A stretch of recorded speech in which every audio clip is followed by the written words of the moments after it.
Ribeiro da Uva, agremiação num bairro carente dos municípios do Brasil, foi fundada em 1890, 1880, e tivemos vários problemas. Não existia área de lazer aqui nesse local.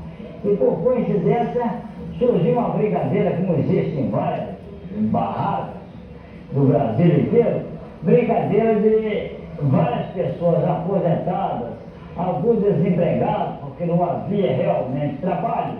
Então, um elemento em área de brincadeira surgiu a união, criação da União dos Vagabundos Aposentados. Olha, quando o carnaval chegar, o barracão do Império da Uva estará matizado nas cores da esperança. Alegorias, fantasias e adereços receberão os últimos ajustes para que a nossa escola encante mais uma vez a avenida, com corações iguaçuanos unidos na busca do tão sonhado acesso ao palco principal do carnaval, a Marquês de Sapucaí. Escola de samba, escola da vida, escola da comunidade do Carnaval, periferia da periferia da antiga Machambomba, terra que já foi uma das maiores produtoras de laranja do mundo, a cidade perfume, Nova Iguaçu. Eu confesso para vocês que eu nunca iria imaginar que de uma conversa entre amigos do meu antigo bar surgiria uma agremiação que revolucionaria a cultura iguaçuana ao transformar as ruas esburacadas do Carmari em lugares de samba e carnaval. Palcos onde o Império da Uva, ou melhor, onde o bloco de sujo da uva desfilava. Mas calma que eu vou explicar melhor isso para vocês daqui a pouco. E antes, eu preciso contar um pouco da minha própria história. Umas partes da minha vida que muita gente não conhece, que outros já ouviram. Umas partes da minha vida que se misturam com a história de luta e resistência do Império da Uva. Desculpa, eu estou aqui falando, mas eu nem me apresentei. Prazer, meu nome é Vicente de Paula Rodrigues.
simpatia e nada de eu ficar bom. Acontece que no dia do santo saiu uma procissão lá da igreja em honra a São Vicente de Paulo. E ela passou assim na nossa rua, bem na porta da nossa casa. Aí mamãe correu para a janela, levantou as mãos para o céu e rogou ao santo que me curasse. Falei-me, meu santo Vicente, cura meu filho, me dá essa graça. Você atender meu pedido, ele vai carregar vosso nome. Por quê? Eles querem saber se o santo atendeu o pedido. Passou os dias e eu recebi a graça. Fiquei bom, curado mesmo, para alegria e sossego de todo mundo lá de casa. Aí mamãe tocou pé firme e me falou: esse menino vai ser registrado e batizado com o nome do santo. Papai me contou na hora, embora ele gostasse de errar. É por esse motivo que eu fui registrado com o nome do santo que me curou, Vicente de Paulo Rodrigues. Se eu estou aqui hoje conversando com vocês, foi graças à fé da minha mãe. Mas o meu tempo lá em Minas Gerais durou pouco, muito pouco. Eu ainda era criança, eu estava mais ou menos com 5 anos, quando eu fui viver lá em Vila Tiradentes, São João de Meriti, com meus pais e meus 6 irmãos. Vila Tiradentes é um bairro muito carente, era muito carente, e lá nós passamos muita necessidade. Essa, final dos anos 30, uma família com 7 filhos para dar de comer, de vestir, de educar, não foi fácil não. Não foi fácil não. Olha, nós vivíamos no Estado Novo, Getúlio Vargas fazendo promessas para o povo, mas o Brasil não ia. E a gente, e é pior ainda, a gente era pobre. Muito cuidado. E para, assim, ajudar nas contas de casa, para botar comida na mesa, ela precisou viver colocada nas ruas do bairro. Bairro de uma cidade que ela nem conhecia bem. Mas o tempo passou e eu tive que trabalhar cedo. Marmita debaixo do braço, todo dia. Eu arrumei emprego numa tinturaria lá em Vicente de Carvalho. Eu não tinha muito estudo não, mas eu era esperto, né?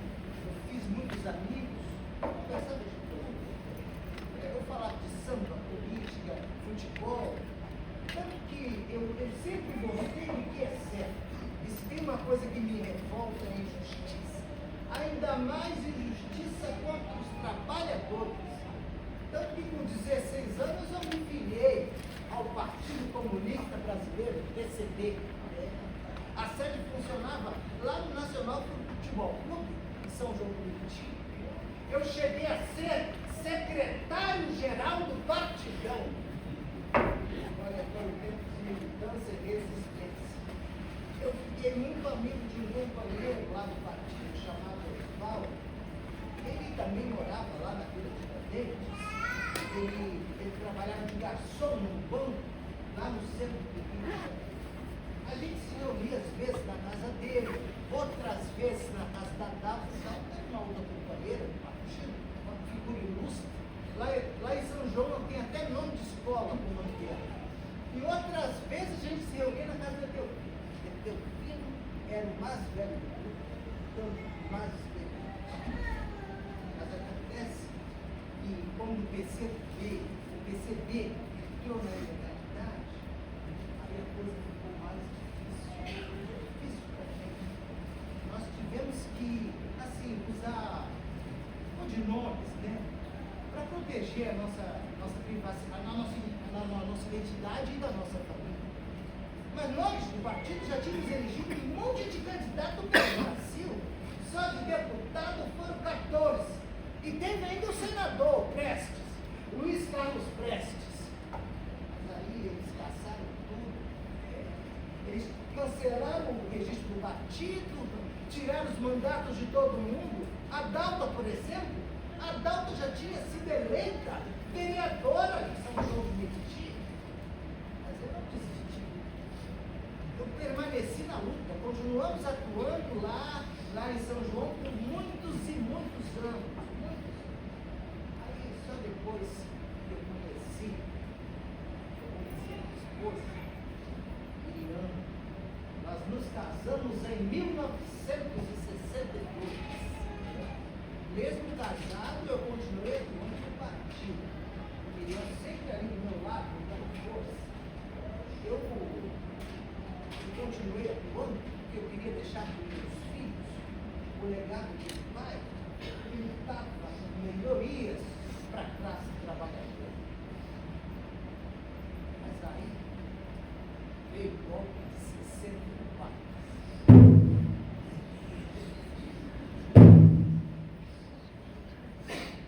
E uma noite escura pairou sobre esse país por mais de 20 anos. Começaram as perseguições políticas populares. O terror estava legalizado neste país. Eu me lembro que o Renato, meu filho, ele nasceu 5 meses depois do golpe.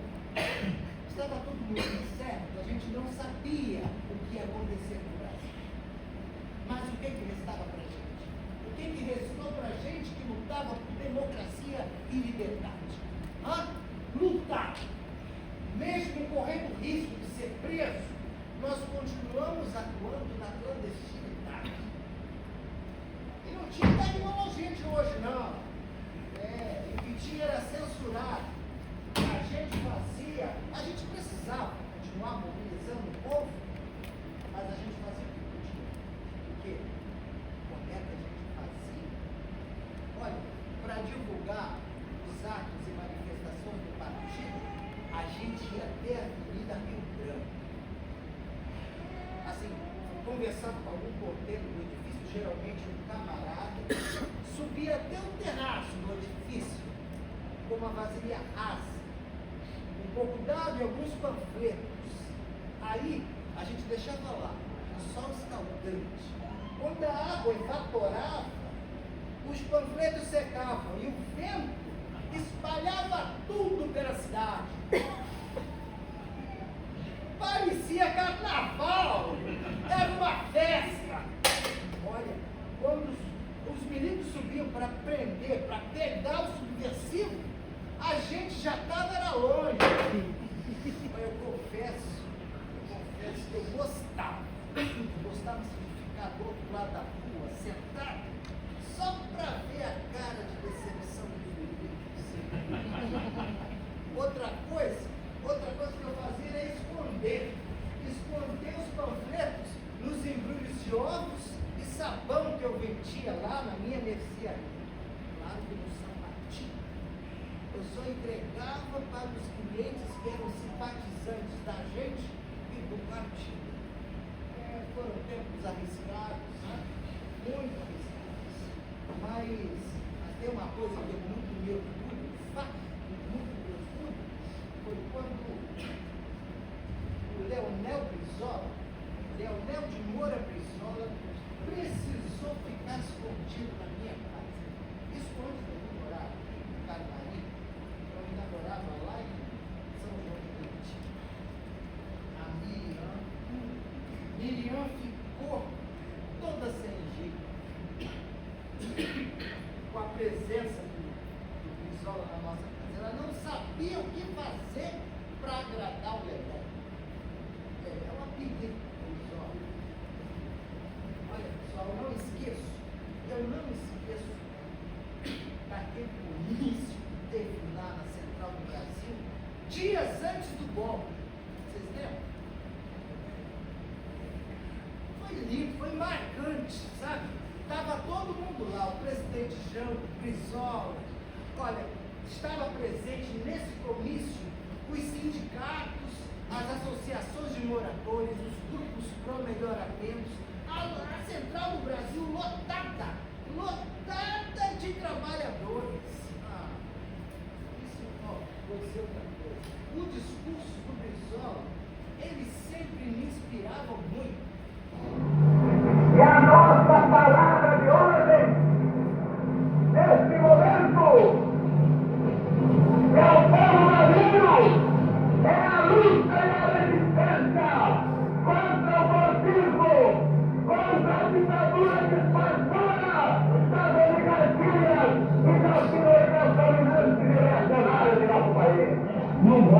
carente, como é este, onde a única área de lazer que existe é a quadra de samba, a comunidade Pedro da Lua teria automaticamente de fazer parte de um trabalho comunitário para dialogar com as autoridades através de melhoramento do bairro.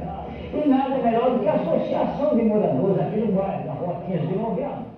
No meu tempo da militância política, eu adotava um sobrenome, eu adotava um codinome de Heleno.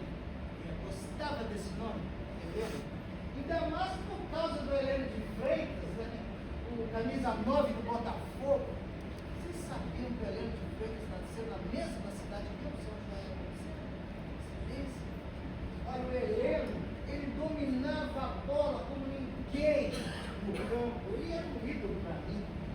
Mas aí veio o AI-5 e a repressão ficou insustentável lá em São Paulo, Rio. E nós tivemos então que decidimos, o partido, que nós devíamos descentralizar, expandir a ação dos grupos por toda a Baixada. Por isso que eu não vim construir uma casa aqui no Carnaval. Mas acontece que no dia 19 de dezembro de 1969, emitiram um mandado de prisão para o meu companheiro, meu compadre Osvaldo. Osvaldo. Depois todos nós recebemos, nós éramos 18 nesse grupo. Aí nós tivemos que acelerar o processo, eu tive que antecipar a minha mudança. Mas antes eu escrevi um mapa, e indicando assim o endereço da nova casa, e entreguei para minha comadre Maria, esposa do Osvaldo, indicando o endereço da nova casa. Eu não deixei os meus familiares que permaneceram lá em São João do Meriti, porque eu tinha certeza absoluta de que os milicos viriam atrás da gente. Mas aí não deu outro. Convencida pelos militares de que teria ser marido solto, entregando o meu paradeiro, a Maria estava sabendo, entregou o mapa. Dia seguinte, dias depois, a polícia cercou aqui o Carmari. Era polícia, era viatura da polícia por todo lado, pararam bem na porta da minha casa. O oficial gritou: "Seu Vicente de Paula Rodrigues?" Eu respondi: "Sim, sou eu. O senhor deve me acompanhar até a delegacia para prestar depoimento." Aquele dia, eu me juntei a outras 20.000 pessoas e me tornei um preso político de um regime que derrubou um presidente eleito para empossar generais miseráveis. Gente que queimava dissidentes, torturava, sequestrava, torturava criança na frente dos pais, queimava os seus opositores, enterrava opositores em covas coletivas, forjava os suicídios, e ninguém foi penalizado até hoje. Eu fiquei preso 33 dias na Vila Militar. Osvaldo e meus outros companheiros foram levados para o presídio da Ilha Grande. Eu sofri tortura psicológica, sacola na cabeça, arma na testa. Eles queriam que eu entregasse outros companheiros, mas eu não entreguei. Resistir não é fácil. Mentir sobre tortura não é fácil. Preciso ter coragem. O processo correu durante 3 anos. Eles queriam provas da reorganização do partido.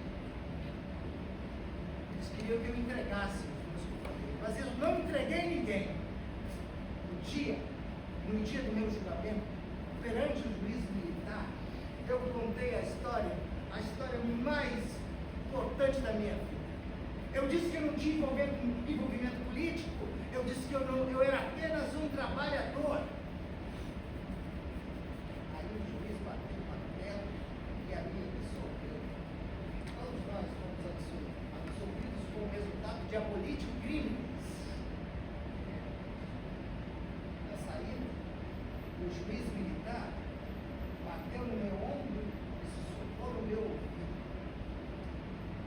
"Seu Vicente de Paula Rodrigues, eu tenho certeza absoluta de que todo o seu depoimento foi uma grande mentira."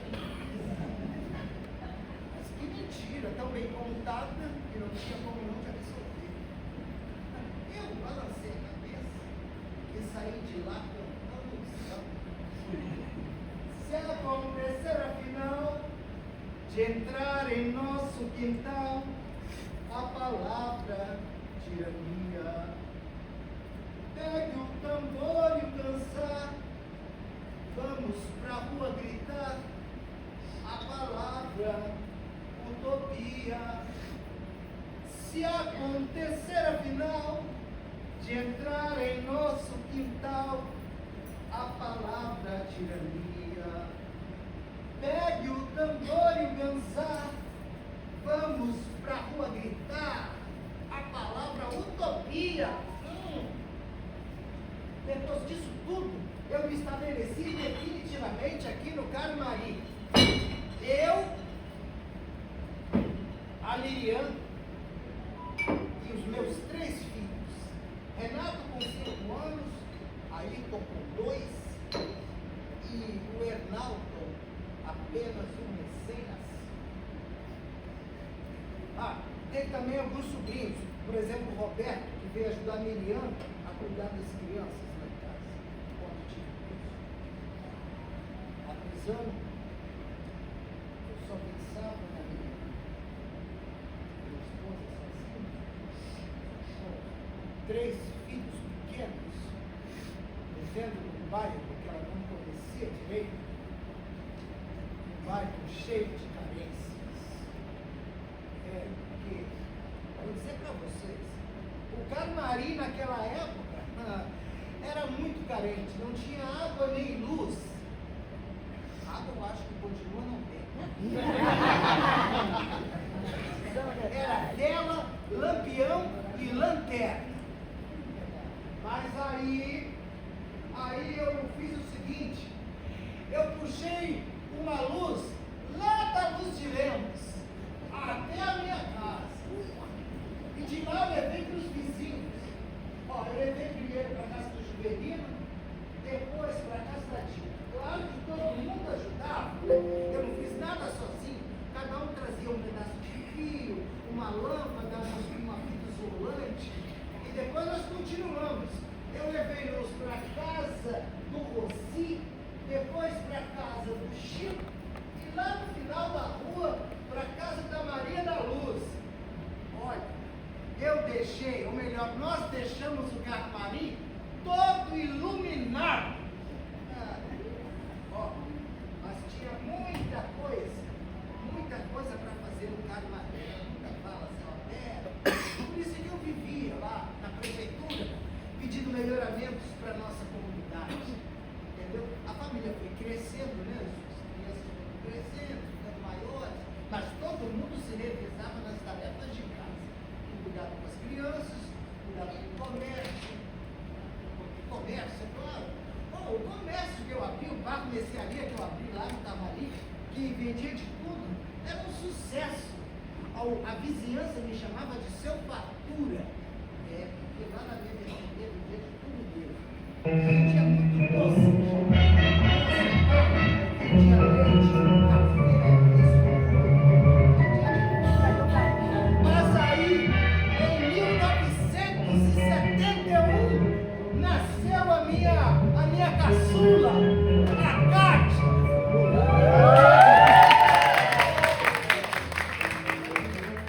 A minha única filha, a Cátia, ela cresceu em 29 Botafogo.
loteria, da manifestação do povo, da mobilização popular. Ai, meu Deus, gente, ficou marcado assim para sempre na nossa escola, com o nome gravado na sala dos profetas. A sua estrela brilhou também no seu filho, Gilmar. Ó, Gilmar foi eleito cidadão do Carnaval de Nova Iguaçu por 10 anos consecutivos. A Gilmar é um fenômeno. Gilmar, ele não desfilava. Ele era um passista de mão cheia. Ele bailava, riscava a poesia, riscava a avenida desenhando poesia com os pés. Era uma obra de arte. E a gente vivia tudo isso, toda essa alegria, na comunidade do Carmari, no meio das dificuldades. Que dificuldades? Nos anos 80, a Baixada Fluminense era muito violenta. Era do extermínio, esquadrão da morte, violência para todo lado. Está lá o corpo estendido no chão. Em vez de rosto uma foto de um gol. Em vez de resto uma praga de alguém. E um silêncio servido de amém. Mas nós assim na nossa escola, sempre levamos para os nossos anos enredos história de personagens marginalizados pela história. Nós falamos sobre Lampião, falamos sobre João Cândido e Zinca, personagens marginalizados pela história, esquecidos. E por falar em marginalizados, eu preciso contar para vocês de como surgiu assim, de como se deu o nome do Império da Uva. Olha, ninguém vai duvidar de que a uva, a fruta que não veio à nossa escola, que se tornou assim o seu símbolo principal, seria a referência à fruta, a fruta que remete às festas dionisíacas. Claro que não. Mas eu disser para vocês que existe mais coisas entre os céus e a terra que a filosofia popular pode explicar. Tá? E se eu disser que uva também pode ser uma sigla, era o seguinte, era final dos anos 70, eu estava trabalhando lá no meu bar, quando surgiu um andarilho desconhecido, que nunca tinha passado lá no Carmari, muito menos no meu bar, na antiga Boruci, né? O sujeito estava muito embriagado, vestia um terno assim, velho, sujo, uma gravata desalinhada, ele debruçou sobre o balcão e pediu uma cachaça. Aí ele disse, isso aqui está parecendo o banco da uva. Aí, tu está sentado no banco da uva. Está parecendo o banco da uva. Não entendeu nada, né? Porque o bar estava lotado. Mas aí ele se despediu e deixou um bilhete no balcão. No bilhete estava escrito, era a solução do bilhete. Estava escrito, uva, União dos Vagabundos Aposentados. Aí, aquilo me pegou. A história do Império da Uva, ela começou a ser escrita pelas letras tortas desse bêbado desconhecido. Aí eu não perdi tempo. No dia seguinte eu mandei pintar na fachada do bar. A sigla em destaque, Bar da Uva. Olha, fez tanto sucesso essa história do bêbado desconhecido, que os amigos começaram a reportar, contar e reportar essa história nos botiquins da região, sabe? E aí, não teve jeito. Eu tive que criar um bloco de sujo chamado Bloco da Uva. E a gente saía todo ano a gente saía. O surdo era feito com barril de vinho. E as fantasias eram feitas com sacos de farinha de trigo. No ano posterior, 81, nós resolvemos criar realmente uma agremiação carnavalesca aqui no bairro. Como seria o nome dessa agremiação? Eu, como sou apaixonado pelo Império Serrano, a verde e branca, lá de Madureira, aí eu achei que o nome deveria surgir como Império. E como o pessoal já estava chamado, a localidade de vagabundos aposentados, falei, bom, então Império da Uva. E daí surgiu. Olha, o bloco fez tanto sucesso que aí eu tive que fazer o seguinte. Eu passei a chamar, a gente passou de bloco de sujo para bloco de enredo, com o nome Império da Uva. As cores que eu escolhi eram verde, branco e roxo. O roxo que representava a uva. O verde e branco foi por causa do Império Serrano. E era a minha escola do coração, antes do surgimento do Império da Uva. O Império depois acabou virando madrinha da nossa escola, depois de muitos anos. Aí, no dia 15 de novembro de 1980, nós estreamos no Carnaval de Nova Iguaçu com o samba cenário do país. E aí, nos anos 90, nós passamos de bloco de enredo para escola de samba. Grêmio Recreativo, Escola de Samba, Império da Uva de Nova Iguaçu. Ela chegou a ser reconhecida como utilidade pública. E nós passamos a representar o Brasil das margens. Aquele Brasil que ninguém quer contar. Aí nós falamos nos nossos enredos sobre João Cândido, o herói que a história escondeu. Nós falamos sobre os professores. Nós falamos também sobre as histórias de amor do cinema e da literatura. Nós transformávamos as ruas em palcos de resistência. A história do Império da Uva sempre foi escrita com muita luta. Eu não posso deixar de falar aqui da minha esposa, Miriam, que sempre esteve ao meu lado nos piores momentos e nos melhores momentos da minha vida. A Miriam, ela abraçou a minha luta política, ela abraçou a minha arte, o meu samba, o meu carnaval, a minha escola. O primeiro cimentado aqui da nossa escola foi feito com o suor dela. Eu digo assim, primeiro de concreto, foi feito com o suor dela e das outras mulheres que ela mobilizava. E eu tinha essa capacidade de mobilizar as pessoas.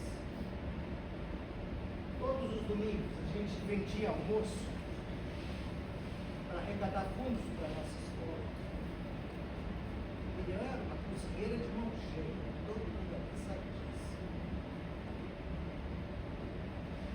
Mas quando eu piso aqui, nessa quadra, eu olho de volta,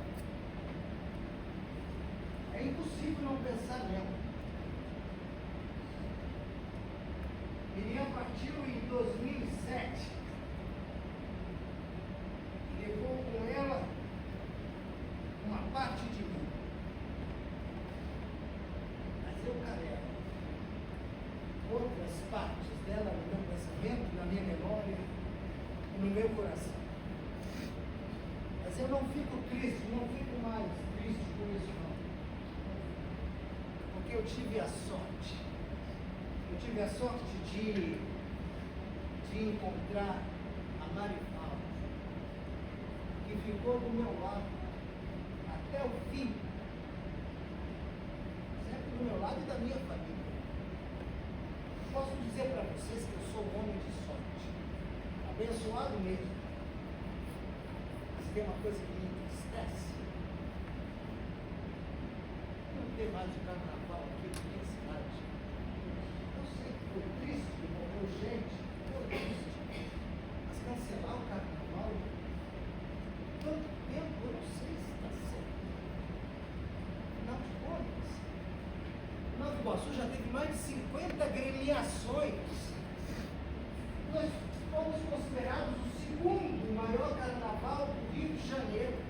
O Império da Uva, por exemplo, agora desfila na região, junto com os blocos da região metropolitana do Rio. Nós desfilamos na Intendente Magalhães.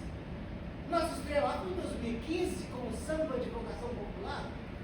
Sou trabalhador, sou guerreiro, a minha alma é feita de sonhos, e o sonho deu a gente o título de campeão da antiga Série E. E daí pra frente foi só vitória, só chegar na Série Prata, que é o grupo especial da Intendente Magalhães, é um passo para a gente chegar no Marquês de Sapucaí. E os caras privam a gente de desfilar na nossa própria cidade. Eles tiraram o direito do povo de viver essa alegria na própria cidade. Eles não sabem nada, eles não entendem que seja no carnaval, seja na Baixada Fluminense, seja na Zona Norte, o que passa na avenida são os corpos do povo sofrido que sonha, que transforma tudo em alegria, dor, alegria, tudo isso eles transformam no carnaval. E sonham com a apoteose.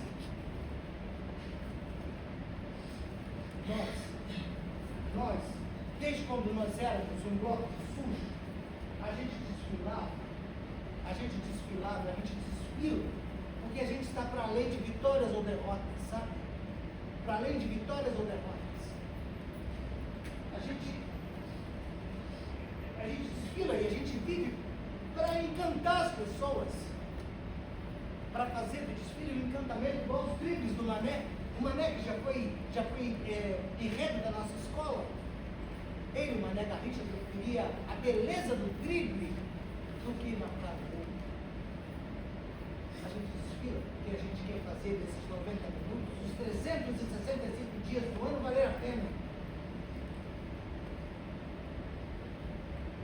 Vou dizer uma coisa para vocês. Aquele que desfila, aquele que ensaia, que vai, ele é movido por um espírito libertador. É um movimento sem cabresto, sem preconceito, sem amarras, como deve ser o samba. No carnaval, na quadra, a gente supera tudo que quer matar a gente. No carnaval, a gente vagabundeia pela arte. A gente vagabundeia pela arte. Como, por exemplo, a tradução desse andarilho que deu o nome à nossa escola. Nós vagabundeamos porque queremos ser felizes. Na quadra, a gente vagabundeia pela arte, como eu disse. E a gente transforma material descartado em fantasia, alegoria.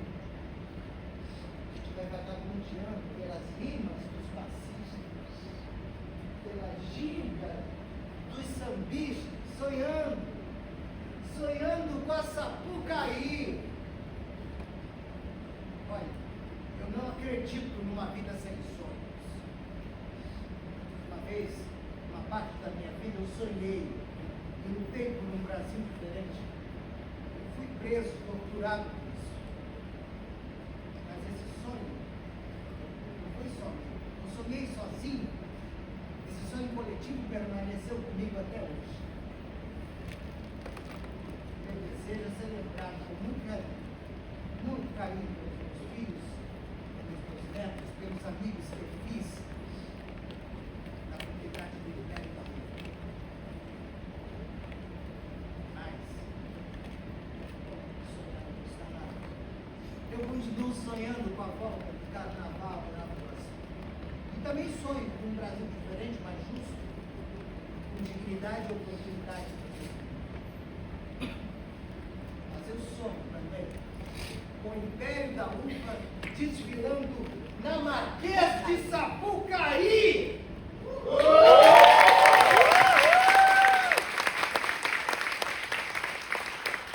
Foi numa sexta-feira 13 de março, que eu não esqueci, que este sonho nasceu dentro de mim.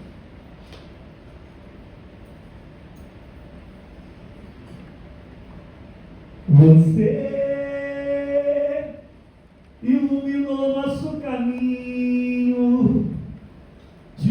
cada flor e espinho guiou o nosso caminhar. Você foi quem criou esse amor, foi o seu sonho que eu sonhei, e ele eu vou realizar. Natinho, hoje a saudade me machuca, mas me conforta a nossa uva, que hoje desfila por você.